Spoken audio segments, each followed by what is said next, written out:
Very good evening to all. आज हम लोग स्टार्ट करेंगे AS 12 that is accounting for government grant.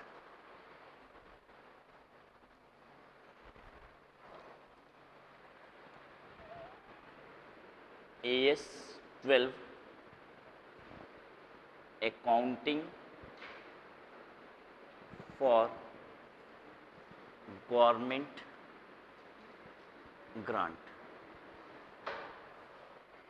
ये अकाउंटिंग स्टैंडर्ड हमें ये बताता है कि गवर्नमेंट ग्रांट की अकाउंटिंग कैसे करनी चाहिए। मतलब कि गवर्नमेंट ग्रांट अगर आपको मिलता है, एक एंटिटी को मिलता है, तो उसे रेवेन्यू इनकम की तरह रिकॉग्नाइज कर लेना चाहिए या फिर उसे डेफर्ड रेवेन्यू इनकम की तरह, मतलब over a period of time उसे इनकम की तरह रिकॉग्नाइज करना चाहिए या पूरा पूरा कैपिटलाइज कर लेना चाहिए। तो आप इसकी अकाउंटिंग, गवर्नमेंट ग्रांट जो रिसीव हो रहा है उसकी अकाउंटिंग किस तरह करोगे, वो ये अकाउंटिंग स्टैंडर्ड बताएगा। चलिए हम लोग ये स्टैंडर्ड स्टार्ट करते हैं। सबसे पहले आपसे बात करेंगे कि व्हाट इज दिस गवर्नमेंट। पता है ये अकाउंटिंग स्टैंडर्ड तो ये कहता है कि जो ग्रांट आपको गवर्नमेंट से मिलेगी उसकी अकाउंटिंग बताएंगे, लेकिन इनफैक्ट ये गवर्नमेंट ग्रांट की अकाउंटिंग ये आपको नहीं बताता। ग्रांट अगर आपको गवर्नमेंट से मिले, किसी भी नेशनल वेलफेयर ऑर्गेनाइजेशन से मिले या फिर इंटरनेशनल वेलफेयर ऑर्गेनाइजेशन से मिले, इन सब की अकाउंटिंग यही स्टैंडर्ड बताता है। मतलब नाम तो प्राइमा फेसी क्या बोल रहा है, अकाउंटिंग फॉर गवर्नमेंट ग्रांट, यानी कि लगता है कि गवर्नमेंट से जो ग्रांट मिलती है उसकी अकाउंटिंग बताने वाला है। लेकिन यहाँ गवर्नमेंट का मतलब सिर्फ गवर्नमेंट ही नहीं है, यहाँ गवर्नमेंट का मतलब वेलफेयर ऑर्गेनाइजेशन से भी है। यानी अगर आपको गवर्नमेंट से ग्रांट मिले या फिर वेलफेयर ऑर्गेनाइजेशन से मिले, वेलफेयर ऑर्गेनाइजेशन यानी कि world health organization, UNO, CRY, ये सब वेलफेयर ऑर्गेनाइजेशन है, इन सब से भी अगर आपको ग्रांट मिलती है तो उसकी भी अकाउंटिंग बिल्कुल वैसे ही होगी जैसे गवर्नमेंट से मिले हुए ग्रांट की अकाउंटिंग होती है। तो यहाँ पे गवर्नमेंट का मतलब क्या क्या है लिखिए। गवर्नमेंट का मतलब है पहला central government,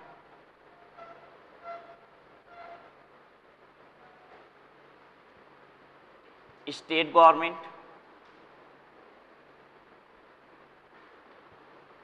and local authority.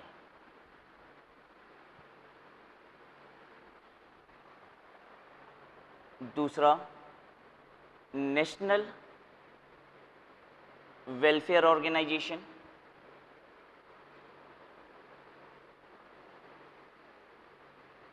Example CRY. International welfare organisation,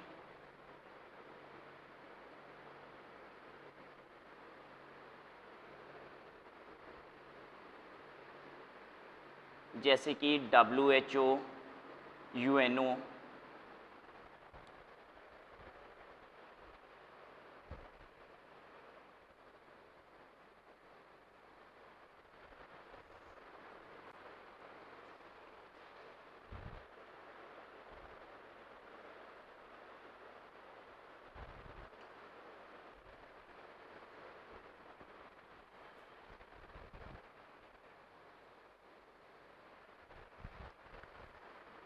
तो this AS is accounting for government grant. Government का मतलब यहाँ पे central government, state government, local authority यानी कि ग्राम पंचायत, म्युनिसिपल कॉरपोरेशन, ये सब कुछ भी हैं। साथ ही साथ नेशनल वेलफेयर ऑर्गेनाइजेशन जो हमारे देश में वेलफेयर ऑर्गेनाइजेशन काम कर रही है, या फिर इंटरनेशनल वेलफेयर ऑर्गेनाइजेशन, ये सब कुछ यहाँ पे गवर्नमेंट का मतलब है। दूसरी बात, ग्रांट क्या चीज़ होती है। ग्रांट का मतलब होता है असिस्टेंस, मीन्स असिस्टेंस। असिस्टेंस का मतलब सहयोग, इन कैश और इन काइंड। तीसरी बात, whose value can be placed.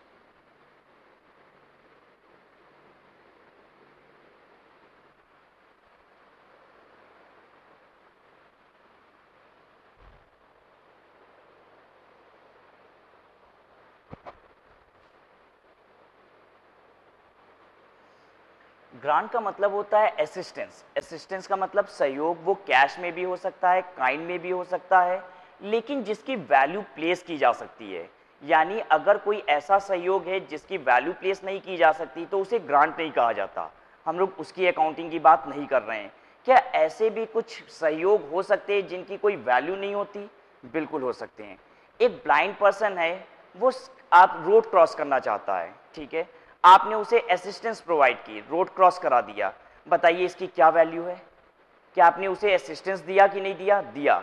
कैसे दिया? इन काइंड दिया। लेकिन क्या इसकी वैल्यूएशन की जा सकती है? नहीं की जा सकती। सरकार आपसे कहती है कि हम आपको सहयोग देंगे। कैसे देंगे? अगर आप ये बिजनेस करते हो तो हम आपका 10 साल तक इनकम टैक्स माफ कर देते हैं। गवर्नमेंट आपको सहयोग क्या दे रही है कि हम 10 साल तक इनकम टैक्स नहीं लेंगे आपके इस बिजनेस की इनकम पे। बताइए गवर्नमेंट ने सहयोग किया कि नहीं किया? किया। कैश में किया है? नहीं, नगद तो नहीं दिया, इन काइंड किया है। लेकिन क्या इसकी वैल्यू लगाई जा सकती है? नहीं लगाई जा सकती। अगर गवर्नमेंट हमसे ये कहती है 10 साल तक हम आपसे इनकम टैक्स नहीं लेंगे, तो हम इसकी कीमत नहीं निर्धारित कर सकते गवर्नमेंट ने हमें कितना सहयोग किया है, क्योंकि हमें पता ही नहीं है कि आने वाले 10 साल तक हम कितना कमाएंगे, और जितना कमाएंगे उस पर अगर 30% हमें टैक्स देना होता है और आज नहीं देना होगा, तो उसकी वैल्यू निर्धारित करने के लिए ये बात हमें पता होनी चाहिए कि आने वाले 10 वर्षों में हम कमाएंगे कितना। तो हम अगर नहीं बता सकते कि आने वाले समय में हम कितना कमाएंगे, तो सरकार ने हमें कितना फायदा दिया है मेरा टैक्स माफ करके, ये हम कैसे निर्धारित कर सकते हैं? तो ये सहयोग तो है, लेकिन ये ग्रांट नहीं है। तो ग्रांट क्या चीज होती है? ग्रांट वो सहयोग होता है जो नगद में हो, काइंड में हो, लेकिन जिसकी वैल्यू प्लेस की जा सके। अगर हमने आपको ये मार्कर दिया, बताइए क्या ये ग्रांट है? यस, ये ग्रांट कहलाएगा। ये असिस्टेंस है, इन काइंड है, इसकी वैल्यू लगाई जा सकती है कि नहीं? इसकी वैल्यू लगाई जा सकती है। तो जिस चीज की वैल्यू लगाई जा सकती है वो ग्रांट कहलाता है। लेकिन हमने आपको एक ऐसा सहयोग किया जिसकी कोई वैल्यू नहीं लगाई जा सकती है, तो वो सहयोग ग्रांट नहीं कहलाता है। क्लियर है बात आपको? तो अकाउंटिंग फॉर गवर्नमेंट ग्रांट देख रहे हैं। गवर्नमेंट का वाइड मीनिंग है यहाँ पे। गवर्नमेंट का मतलब सिर्फ गवर्नमेंट से ही नहीं है, नेशनल और इंटरनेशनल ऑर्गेनाइजेशन से भी है। और ग्रांट का मतलब सहयोग है जिसकी वैल्यूएशन की जा सके। ठीक है, हेडिंग दीजिएगा next, recognition of grant.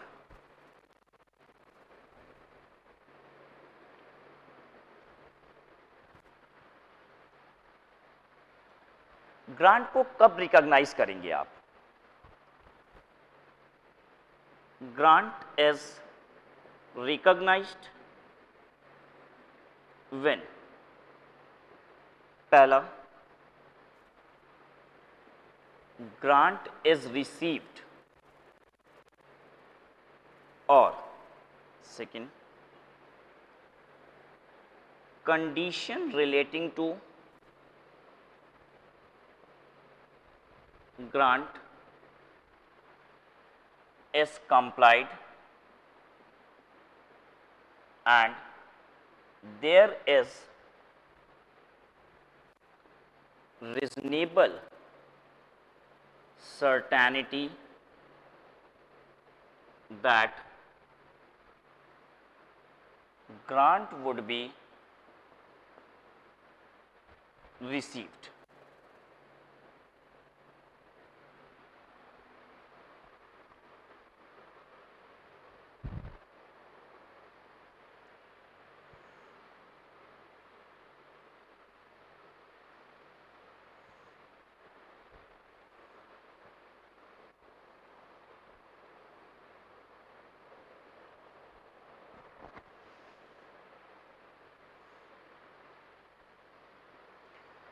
Grant की इनकम को आप अपनी बुक्स में कब लाओगे? आप ग्रांट को अपनी बुक्स में कब रिकॉग्नाइज करोगे? ग्रांट के रिस्पेक्ट में आप एंट्री कब मार सकते हो? पहली बात, जब आपको ग्रांट मिल गया हो तब आप कर सकते हो, या फिर condition relating to grant is complied. देखिए कभी भी ग्रांट, बहुत रेयर ही केसेस ऐसे होते हैं जहां पे ग्रांट आपको विदाउट कंडीशन मिलती है कि गवर्नमेंट ने आपको 5 लाख रुपए दे दिया बिना किसी बात के। जनरली ग्रांट जो होती है उनके साथ कुछ कंडीशन अटैच होती है। सरकार कहती है आपको ग्रांट मिल जाएगा 10 लाख रुपए का अगर आप बैकवर्ड एरिया में जाके इंडस्ट्री लगाओगे, अगर आपको 10 लाख रुपए का ग्रांट मिल जाएगा अगर आप ये वाली मशीन खरीदोगे और इससे प्रोडक्ट बना के एक्सपोर्ट करोगे, या फिर आपको ग्रांट मिल जाएगा अगर आप अपनी एम्प्लॉयज को training दिलवाओगे।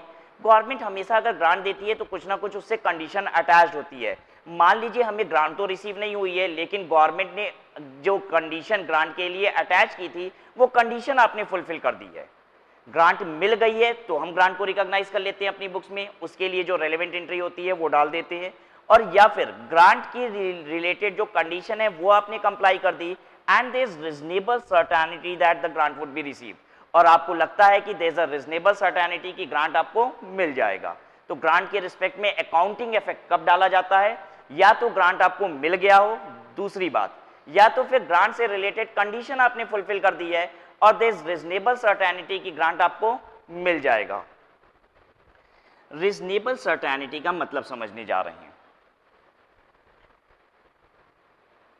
There are to terms, देखिए दो टर्म्स होते हैं, वन इज नो अनसर्टेनिटी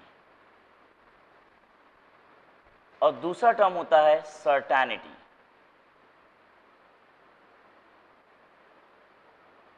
अगर हम ग्रामेटिकली बात करेंगे तो ये दोनों के मतलब लगभग एक ही दिखाई देते हैं।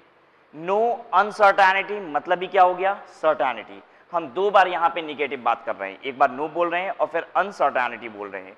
तो कुल मिला के इसकी अगर ग्रामेटिकल मीनिंग की बात करेंगे तो this is equivalent to the meaning of certainty. लेकिन इन दोनों बातों में बहुत अंतर होता है। देखिए हम इन दोनों बातों को हिंदी में आपसे करते हैं, नो अनसर्टेनिटी और सर्टेनिटी। सर्टेनिटी का मतलब क्या है? हम इस तरीके से करें, गवर्नमेंट हमें ग्रांट दे देगी, सर्टेनिटी बोला है। अब नो अनसर्टेनिटी बोल रहे हैं, ऐसा कुछ नहीं है कि गवर्नमेंट हमें ग्रांट नहीं देगी। सर्टेनिटी में क्या बोल रहे हैं? गवर्नमेंट हमें ग्रांट दे देगी, और नो अनसर्टेनिटी बोल रहे हैं ऐसा कुछ नहीं है कि गवर्नमेंट हमें ग्रांट नहीं देगी।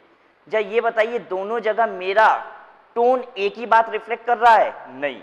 जब हम बोल रहे हैं गवर्नमेंट ग्रांट दे देगी तो इसका मतलब क्या लग रहा है? हम सर्टेनिटी के साथ कह रहे हैं, हम श्योर हैं कि गवर्नमेंट से हमें पैसा ग्रांट का मिल जाएगा। लेकिन जब हम ये कह रहे हैं कि ऐसा कुछ नहीं है कि गवर्नमेंट हमें ग्रांट नहीं देगी, तो लग रहा है जैसे कहीं ना कहीं दर्द है, ऐसा हो सकता है कि गवर्नमेंट हमें ग्रांट न दे। तो आपको कब ग्रांट रिकॉग्नाइज करनी है? व्हेन देयर इज सर्टेनिटी, मतलब जब आपको ऐसा लग रहा हो कि गवर्नमेंट ग्रांट दे देगी। ठीक है, तो नो अनसर्टेनिटी, ऐसा कुछ नहीं है कि गवर्नमेंट ग्रांट नहीं देगी, इस सिचुएशन में गवर्नमेंट ग्रांट रिकॉग्नाइज नहीं होती है। तो गवर्नमेंट ग्रांट रिकॉग्नाइज कब होगी? पैसा आ गया हो या फिर आपने कंडीशन फुलफिल कर दी हो और आपको ऐसा लगता हो कि गवर्नमेंट से ग्रांट आपको मिल जाएगा। ठीक है, नेक्स्ट हेडिंग दीजिएगा, टाइप्स ऑफ ग्रांट।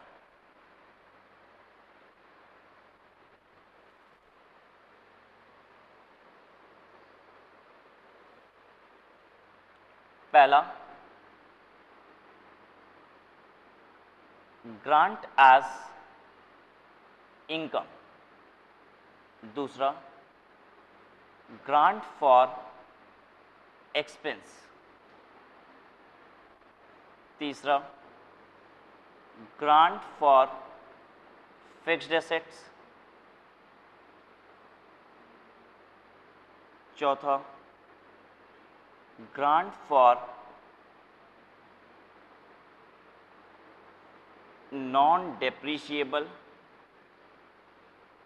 एसेट। पांचवा, प्रोमोटर्स कंट्रीब्यूशन ग्रांट।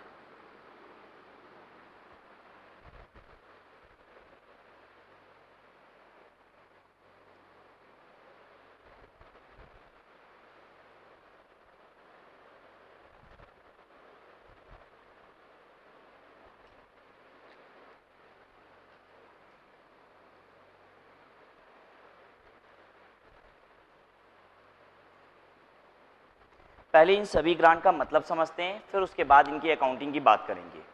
सबसे पहले ग्रांट एज इनकम।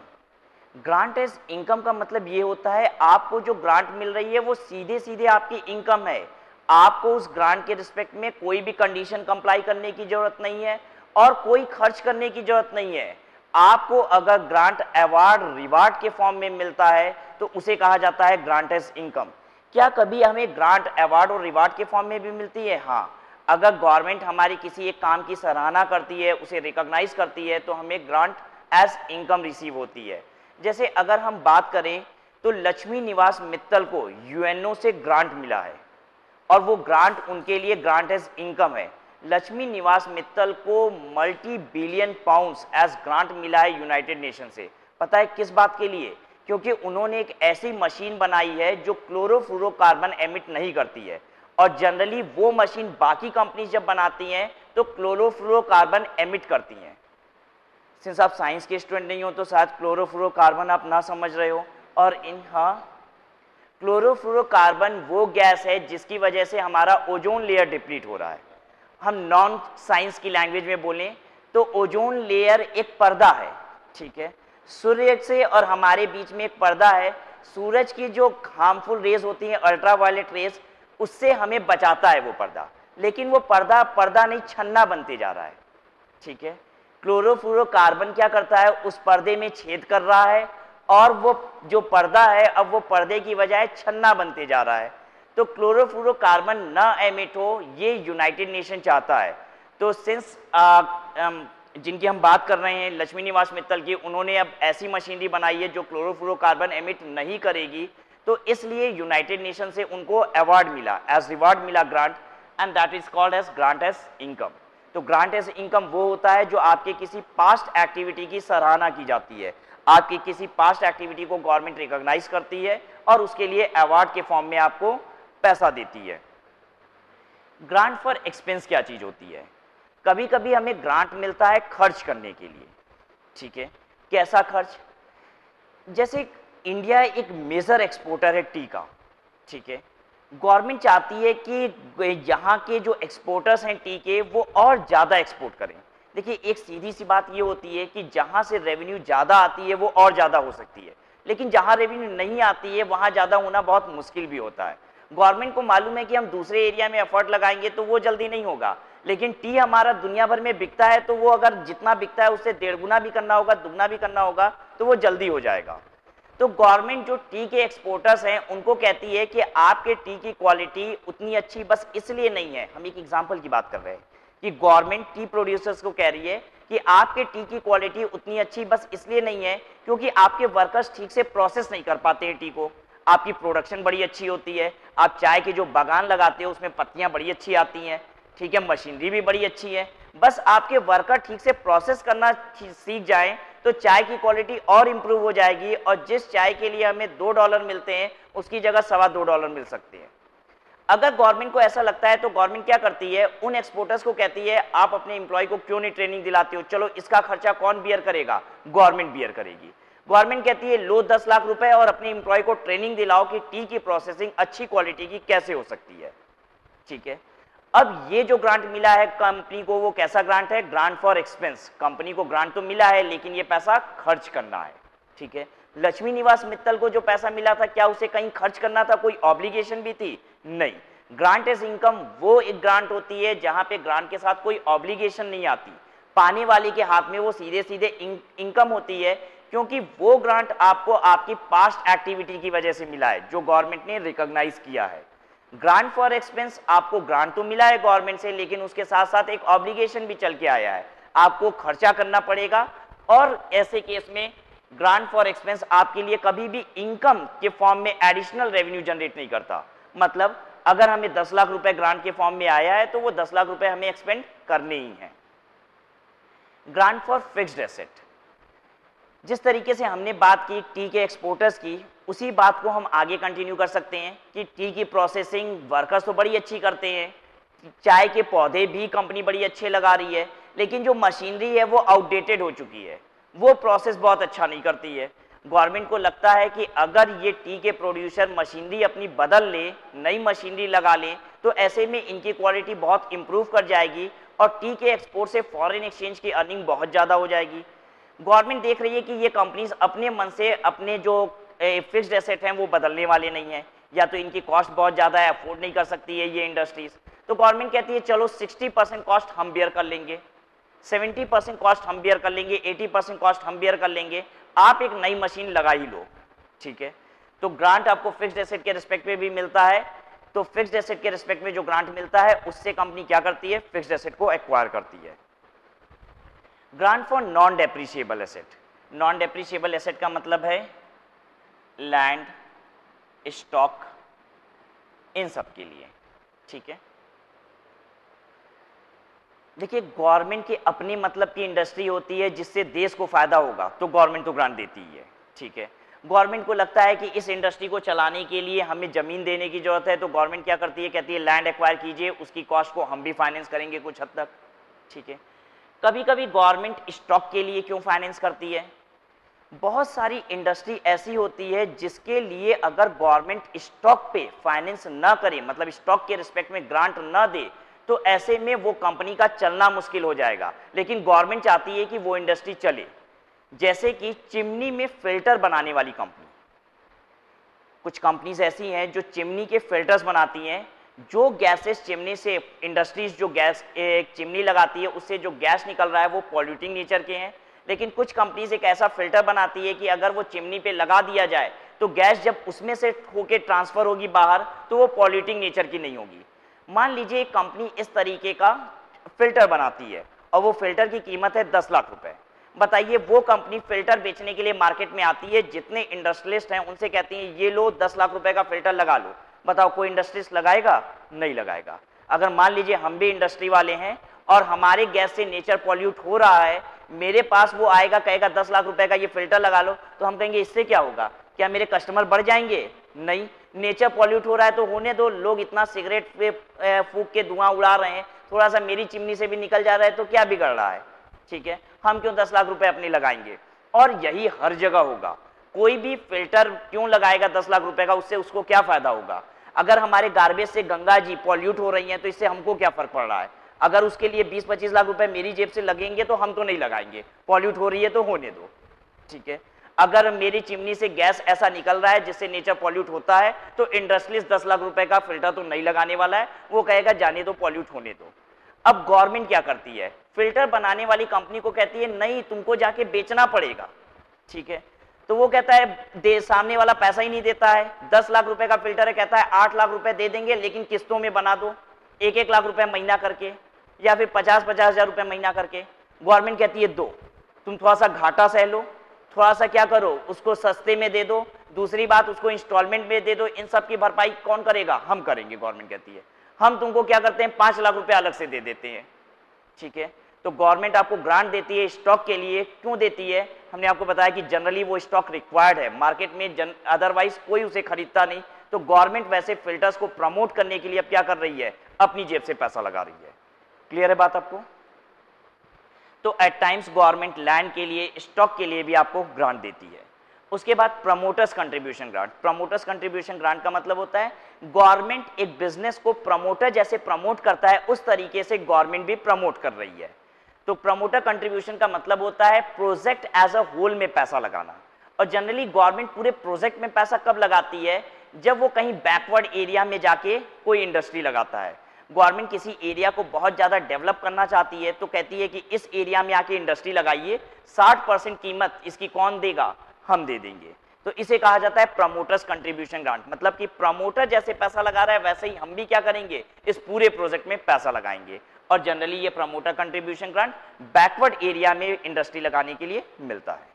ठीक है, ग्रांट की हमने सभी वैरायटी आपके सिर्फ नॉलेज के लिए ऐड की है। हमें जो पढ़ना है अकाउंटिंग फॉर गवर्नमेंट ग्रांट पढ़ना है कि अगर ये ग्रांट आपको मिलते हैं तो इसे कैसे अकाउंट फॉल किया जाता है। ठीक है ये बात। तो चलिए एक एक करके नोट करना शुरू करते हैं। सबसे पहले हम बताने जा रहे हैं अकाउंटिंग आपको ग्रांट एज इनकम की। Grant as income.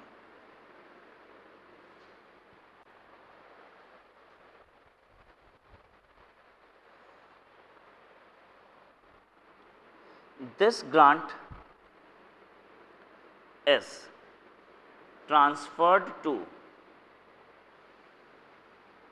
this is first, this grant is transferred to profit and loss account as soon as it is received.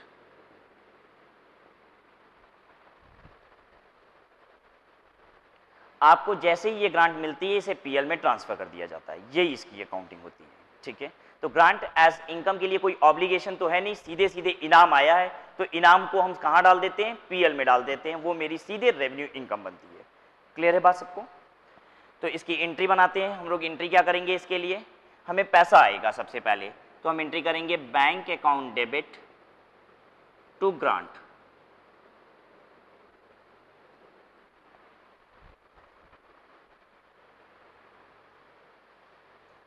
और फिर इसके बाद इस ग्रांट को उठा के कहाँ डाल देंगे? इस ग्रांट को उठा के हम लोग प्रॉफिट एंड लॉस अकाउंट में डाल देंगे। तो दूसरी एंट्री होगी grant debit to PL.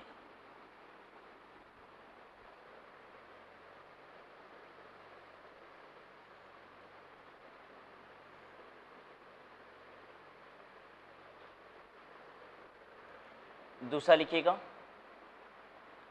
Grant for expense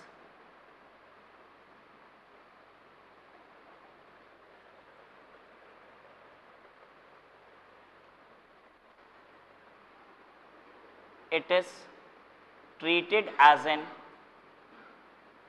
an obligation and shown on liability side of balance sheet.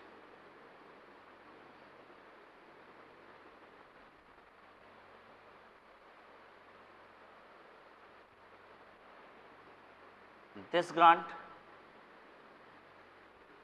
is transferred to PL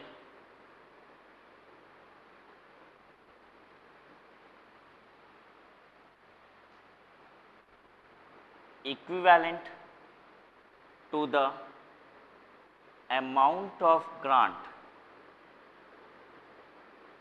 expended in accordance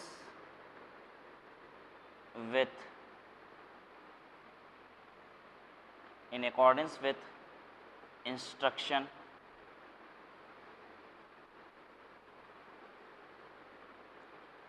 given by grant provider.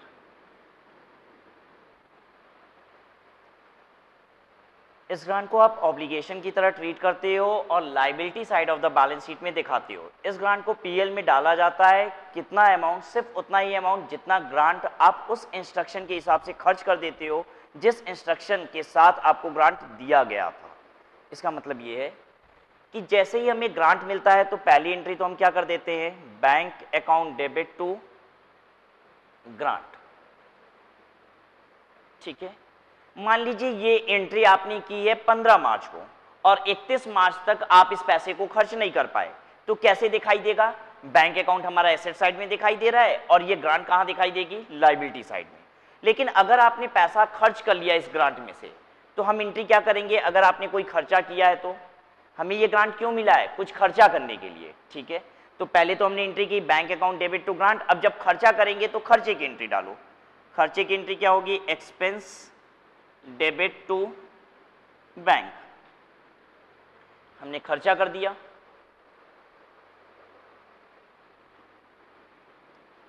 अब देखिए खर्चे को कहां उठा के चार्ज कर देंगे, पीएल में। हमने किया पीएल डेबिट टू एक्सपेंस, हमने खर्चे को पीएल में चार्ज कर दिया। और जितना आपने खर्चे को पीएल में चार्ज किया है उतना ही ग्रांट को भी अब हम कहां डाल देंगे, पीएल में। अब हम एंट्री करेंगे ग्रांट डेबिट टू पीएल। चलिए देखिए इस बात को समझिए। हमें ग्रांट मिला था 1 लाख रुपए का। ठीक है, अगर ये 1 लाख रुपए का ग्रांट हम खर्चा कर देते तो क्या होता, देखो अगर ये 1 लाख रुपए हम खर्चा कर देते तुरंत, तो हम जैसे ही खर्चा करते एंट्री करते 1 लाख यहां पे, और तुरंत ये 1 लाख रुपए का खर्चा कहां डेबिट होता, पीएल में, और 1 लाख रुपए का ग्रांट हम पीएल में क्रेडिट भी कर देते। तो इससे क्या होता, मेरे पीएल पे कोई असर नहीं आता। बताइए, जैसा अगर हमें 1 लाख रुपए किसी खर्चे को करने के लिए मिला है तो क्या उस खर्चे का इफेक्ट पीएल पे जाना चाहिए, नहीं जाना चाहिए। हमें तो खर्चे के लिए पूरा पूरा पैसा मिला हुआ है, तो खर्चा एक तरफ पीएल में डेबिट होता है और उधर ही ग्रांट क्या होता है, पीएल में क्रेडिट हो जाता है। तो अल्टीमेट इफेक्ट पीएल पे आपके निल हो जाता है। लेकिन मान लीजिए अगर 1 लाख रुपए के ग्रांट में से हमने खर्च ही अभी तक कितना किया हुआ है, 30,000 रुपए, तो ऐसे में खर्चा हमने पीएल में कितना डेबिट किया, 30,000 रुपए। तो हम ग्रांट को कितना पीएल में क्रेडिट भी करेंगे, सिर्फ 30,000 रुपए। और बचा है कितने रुपए का ग्रांट बचा है अभी, 70,000 रुपए का। वो कहां दिखाई देगा, बैलेंस शीट में लायबिलिटी साइड में अभी दिखाई देगा।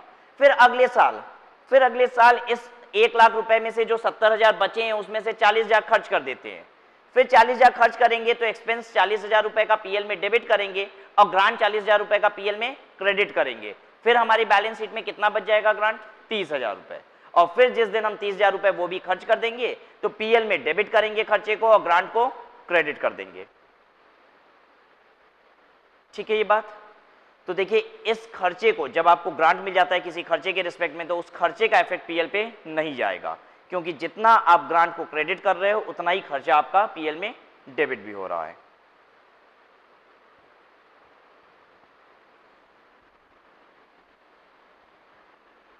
तीसरा, grant for fixed asset.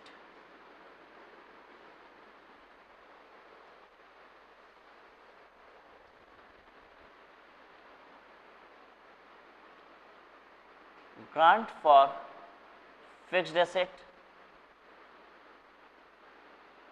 is accounted by two approaches.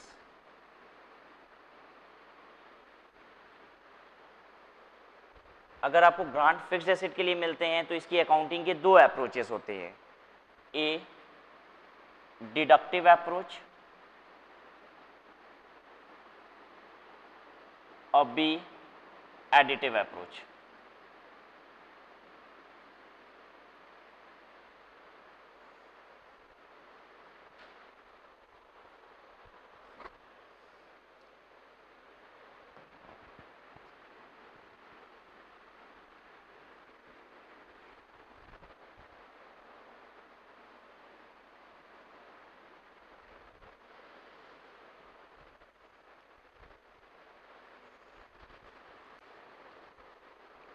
अगर आपको ग्रांट फिक्स्ड एसेट के लिए मिलते हैं तो इसके लिए दो अप्रोचेस हैं, एक तो डिडक्टिव अप्रोच, दूसरा एडिटिव अप्रोच। डिडक्टिव अप्रोच का मतलब क्या है? जितने रुपए का आपको ग्रांट मिलता है वो आप फिक्स्ड एसेट की कॉस्ट से रिड्यूस कर दीजिए। देखिए होगा क्या, मान लीजिए आपने 10 लाख रुपए की एक फिक्स्ड एसेट खरीदी और उसके लिए गवर्नमेंट ने ग्रांट कितने का दिया आपको? 8 लाख रुपए। तो हम 8 लाख रुपए को फिक्स्ड एसेट की कॉस्ट से रिड्यूस कर देंगे, तो फिक्स्ड एसेट की कीमत कितनी हो गई? 2 लाख रुपए। ये बताइए आप डेप्रिसिएशन कौन से मेथड से लगाते हो, कैसे लगाते हो? कुल मिला के जितना एसेट की कॉस्ट होती है वो पूरी की पूरी depreciate over the life of asset हो जाती है कि नहीं? हो जाती है। स्क्रैप वैल्यू जितना आप छोड़ देते हो बाकी पूरा का पूरा डेप्रिशिएट कर देते हो, चाहे कैसे भी करते हो उसे डेप्रिशिएट। डिडक्टिव अप्रोच में आपने एसेट की कॉस्ट को 10 लाख रुपए से रिड्यूस करके कितना कर दिया? 2 लाख रुपए कर दिया। अगर हमने डिडक्शन नहीं की होती ग्रांट की तो एसेट पे डेप्रिसिएशन कितना लग रहा होता? 10 लाख रुपए का। लेकिन सिंस हमने डिडक्शन कर दी है 2 लाख रुपए की तो एसेट 8 लाख रुपए की, तो अब एसेट पे डेप्रिसिएशन कितना लगेगा? टोटल 2 लाख रुपए का। 2 लाख की एसेट है तो पीएल में हम जितना भी डेप्रिसिएशन चार्ज करेंगे उसकी लाइफ भर में कितना चार्ज कर पाएंगे? 2 लाख। अदरवाइज अगर हमने डिडक्ट नहीं किया होता ग्रांट तो ऐसे एसेट की वैल्यू कितनी थी? 10 लाख। और over the life of asset हम कितना डेप्रिसिएशन लगाते हैं एसेट पे? 10 लाख रुपए का डेप्रिसिएशन लगाते। यानी आपने over the life of asset 8 lakh रुपए की डेप्रिसिएशन कम लगाई है, यानी आपका profit over the life of asset 8 lakh रुपए से बढ़ गया है। लीजिए 8 लाख रुपए की ग्रांट की इनकम रिकॉग्नाइज हो गई। तो ग्रांट की इनकम रिकॉग्नाइज कैसे हो रही है इस मेथड में? In the form of reduced depreciation. आपका डेप्रिसिएशन का खर्चा पीएल में कम चार्ज हो रहा है। हमने ग्रांट की इनकम को कैसे रिकॉग्नाइज किया? यहाँ पे पीएल में हमने डिडक्टिव अप्रोच अपना लिया, फिक्स्ड एसेट की कॉस्ट को ग्रांट से कम कर दिया और जैसे ही हमने फिक्स्ड एसेट की कॉस्ट को कम कर दिया तो डेप्रिसिएशन कम हो गया। डेप्रिसिएशन कम चार्ज होने से प्रॉफिट क्या हुआ? बढ़ गया। तो आपकी 8 लाख रुपए की जो ग्रांट की इनकम थी वो कैसे रिकॉग्नाइज हो गई? Over the life of asset recognise हो गई। सिंस ग्रांट आपको एसेट के लिए मिला था इसलिए आपने ग्रांट को कैसे रिकॉग्नाइज कर लिया? Over the life of asset अपने पीएल में रिकॉग्नाइज कर लिया।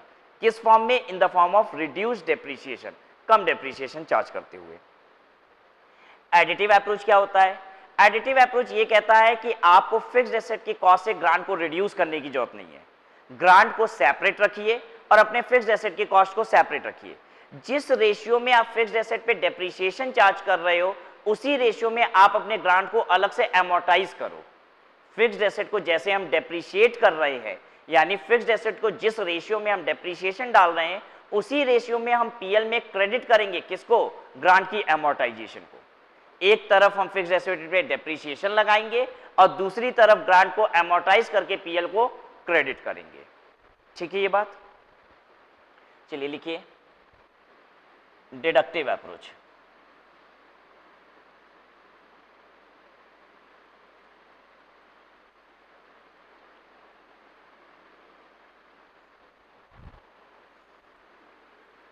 Amount of grant received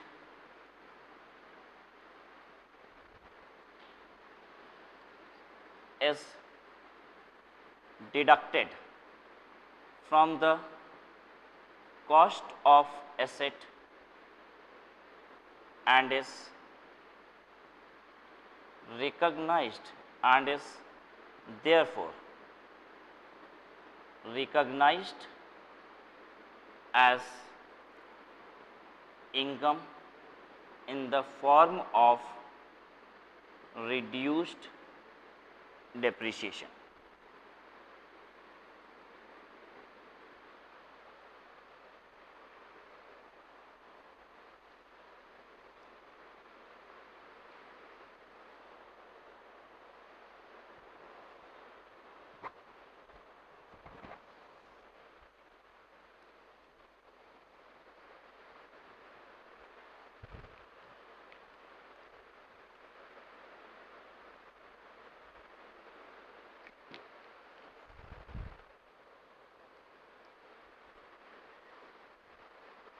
चलिए इसकी जर्नल एंट्री लिखिएगा। आप क्या करते हो, सबसे पहले आपको जब ग्रांट मिलता है तो आप एंट्री करते हो bank account debit to grant.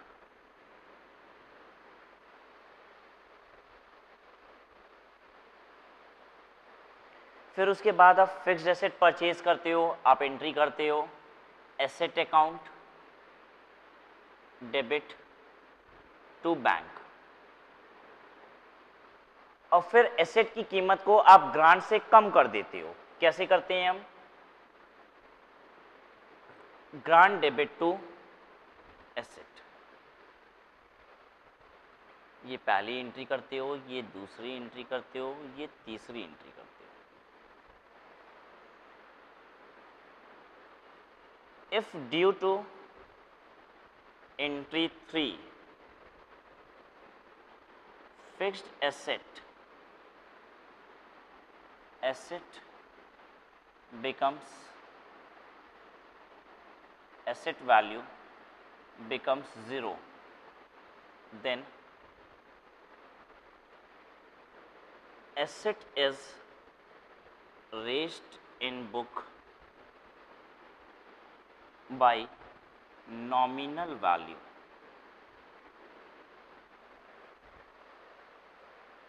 जब आपको ग्रांट आता है, आपने एंट्री की bank account debit to grant, फिर आपने एसेट परचेज किया तो आपने एंट्री की एसेट डेबिट टू बैंक, और फिर हमने एसेट की वैल्यू को ग्रांट से कम कर दिया तो ग्रांट डेबिट कर दिया, एसेट की वैल्यू कम हो गई।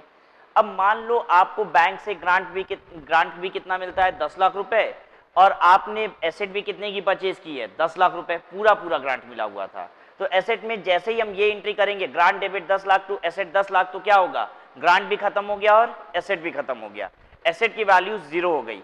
क्या आपने कभी भी बैलेंस शीट में एक एसेट देखा है जिसकी वैल्यू 0 लिखी हुई हो? हाँ, नहीं, होता ही नहीं है। इनफैक्ट आप कोई भी एसेट को प्रेजेंट ही नहीं कर सकते बैलेंस शीट में जिसकी कोई वैल्यू नहीं होती। और बताइए आपके पास एसेट है कि नहीं है? बिल्कुल है, हमें उसे बैलेंस शीट में भी प्रेजेंट करना है। तो हम क्या करते हैं, अगर एंट्री नंबर 3 की वजह से एसेट की वैल्यू 0 हो जाती है तो हम उसे बुक्स में रेज करते हैं बाय नॉमिनल वैल्यू। अब ये नॉमिनल वैल्यू का मतलब क्या होता है, अगर कोई मेरे लिए पूछेगा, मेरी एंटिटी के लिए नॉमिनल वैल्यू पूछेगा तो हम कहेंगे 1 रुपये, क्योंकि मेरी बैलेंस शीट बनती है फिगर रुपीज में, ठीक है। लेकिन अगर रिलायंस कंपनी से कहा जाएगा कि आपके लिए नॉमिनल वैल्यू क्या होती है, तो रिलायंस कंपनी कहेगी उनकी तो बैलेंस शीट कैसे बनती है, फिगर इन लैक्स, तो वो तो कहेगी मेरे लिए नॉमिनल वैल्यू क्या होती है, 1 लाख रुपए। नॉमिनल वैल्यू का मतलब सिर्फ ये होता है कि आपको बुक्स में अब लाना है उस एसेट को। तो हम एंट्री कैसे करते हैं, asset account debit ₹1 to capital reserve ₹1, 1 रुपए से कैपिटल रिजर्व को क्रेडिट कर देते हैं और डेबिट साइड में एसेट को ले आते हैं। इधर कैपिटल रिजर्व को लायबिलिटी साइड में 1 रुपया लाएंगे और इधर एसेट साइड में हम एसेट को 1 रुपए से बढ़ा लेंगे। लेकिन जरा सोचिए, अगर एंट्री नंबर 3 की वजह से रिलायंस कंपनी की एसेट नील वैल्यू की हो गई थी उस रिलायंस कंपनी ने ये एंट्री कर दी asset account debit to capital reserve 1 रुपए से, तो पता है फिर भी बैलेंस शीट में नहीं दिख पाएगा, क्योंकि रिलायंस कंपनी की तो बैलेंस शीट भी किस में बनी हुई है, फिगर इन लैक्स, फिर गायब हो गया। ठीक है, तो नॉमिनल वैल्यू डिपेंड करती है कि वो पर्सन कैसा है। ठीक है, सबकी अपनी अपनी वर्थ होती है और सबके लिए नॉमिनल वैल्यू का अलग अलग मतलब होता है। किसी के लिए नॉमिनल वैल्यू 1 रुपया, तो किसी के लिए लाख रुपए और किसी के लिए करोड़ रुपए भी नॉमिनल वैल्यू ही हो सकती है। तो आप एग्जाम पर्पसेस के लिए नॉमिनल वैल्यू से जब रेस करना होगा तो आप 1 रुपए से रेस कर दोगे। ठीक है, ये बात।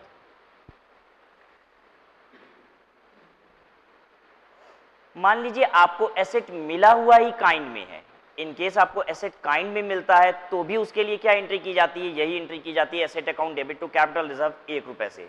आपको एसेट काइंड में मिल गई, फ्री ऑफ कॉस्ट एसेट मिल गई, तो अब उसके लिए भी क्या कोई एंट्री होती है? यस। अगर आपको ग्रांट के रूप में एसेट प्रोवाइड कर दी जाती है इन काइंड, तो हम उसकी एंट्री नॉमिनल वैल्यू से रेस करके करते हैं। लिख लीजिए, if asset received as grant in kind, तो आप क्या कीजिएगा, asset account debit to capital reserve.